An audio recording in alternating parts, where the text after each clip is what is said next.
Beautiful Stories from Shakespeare. By E. Nesbit. Presented by Atlas Audiobooks. Hamlet. Hamlet was the only son of the King of Denmark. He loved his father and mother dearly and was happy in the love of a sweet lady named Ophelia. Her father, Polonius, was the king's chamberlain. While Hamlet was away studying at Wittenberg, his father died. Young Hamlet hastened home in great grief to hear that a serpent had stung the king, and that he was dead. The young prince had loved his father so tenderly that you may judge what he felt when he found that the queen, before yet the king had been laid in the ground a month, had determined to marry again and to marry the dead king's brother. Hamlet refused to put off mourning for the wedding. "It is not only the black I wear on my body," he said, "that proves my loss. I wear mourning in my heart for my dead father. His son at least remembers him, and grieves still." Then said Claudius the king's brother, "This grief is unreasonable. Of course you must sorrow at the loss of your father, but Ah, said Hamlet, bitterly, "I cannot in one little month forget those I love." With that the queen and Claudius left him, to make merry over their wedding, forgetting the poor good king who had been so kind to them both. And Hamlet, left alone, began to wonder and to question as to what he ought to do. For he could not believe the story about the snakebite. It seemed to him all too plain that the wicked Claudius had killed the king, so as to get the crown and marry the queen. Yet he had no proof, and could not accuse Claudius. And while he was thus thinking came Horatio, a fellow student of his, from Wittenberg. "What brought you here?" asked Hamlet, when he had greeted his friend kindly. "I came, my lord, to see your father's funeral." "I think it was to see my mother's wedding," said Hamlet, bitterly. "My father? We shall not look upon his like again." "My lord," answered Horatio, "I think I saw him yesternight." Then, while Hamlet listened in surprise, Horatio told how he, with 2 gentlemen of the guard, had seen the king's ghost on the battlements. Hamlet went that night, and true enough, at midnight, the ghost of the king, in the armor he had been wont to wear, appeared on the battlements in the chill moonlight. Hamlet was a brave youth. Instead of running away from the ghost he spoke to it, and when it beckoned him he followed it to a quiet place, and there the ghost told him that what he had suspected was true. The wicked Claudius had indeed killed his good brother the king, by dropping poison into his ear as he slept in his orchard in the afternoon. "And you," said the ghost, "must avenge this cruel murder on my wicked brother. But do nothing against the queen, for I have loved her, and she is your mother. Remember me." Then seeing the morning approach, the ghost vanished. "Now," said Hamlet, "there is nothing left but revenge. Remember thee, I will remember nothing else. Books, pleasure, youth, let all go, and your commands alone live on my brain." So when his friends came back he made them swear to keep the secret of the ghost, and then went in from the battlements, now grey with mingled dawn and moonlight, to think how he might best avenge his murdered father. The shock of seeing and hearing his father's ghost made him feel almost mad, and for fear that his uncle might notice that he was not himself, he determined to hide his mad longing for revenge under a pretended madness in other matters. And when he met Ophelia, who loved him and to whom he had given gifts, and letters, and many loving words, he behaved so wildly to her, that she could not but think him mad. For she loved him so that she could not believe he would be as cruel as this, unless he were quite mad.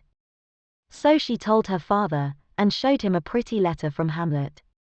And in the letter was much folly, and this pretty verse: "Doubt that the stars are fire, doubt that the sun doth move, doubt truth to be a liar, but never doubt I love." And from that time everyone believed that the cause of Hamlet's supposed madness was love. Poor Hamlet was very unhappy. He longed to obey his father's ghost, and yet he was too gentle and kindly to wish to kill another man, even his father's murderer. And sometimes he wondered whether, after all, the ghost spoke truly. Just at this time some actors came to the court, and Hamlet ordered them to perform a certain play before the king and queen. Now this play was the story of a man who had been murdered in his garden by a near relation, who afterwards married the dead man's wife.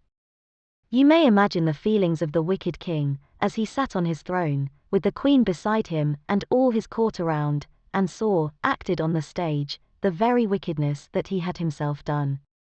And when, in the play, the wicked relation poured poison into the ear of the sleeping man, the wicked Claudius suddenly rose, and staggered from the room, the queen and others following.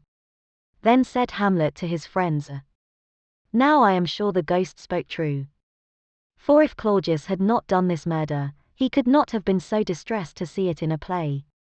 Now the queen sent for Hamlet, by the king's desire, to scold him for his conduct during the play, and for other matters, and Claudius, wishing to know exactly what happened, told old Polonius to hide himself behind the hangings in the queen's room.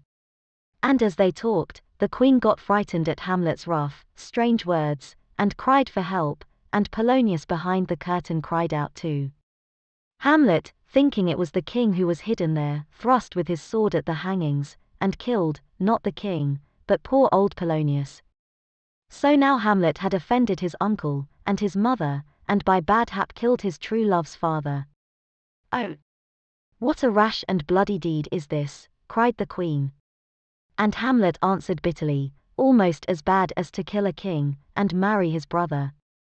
Then Hamlet told the queen plainly all his thoughts, and how he knew of the murder, and begged her, at least, to have no more friendship or kindness of the base Claudius, who had killed the good king.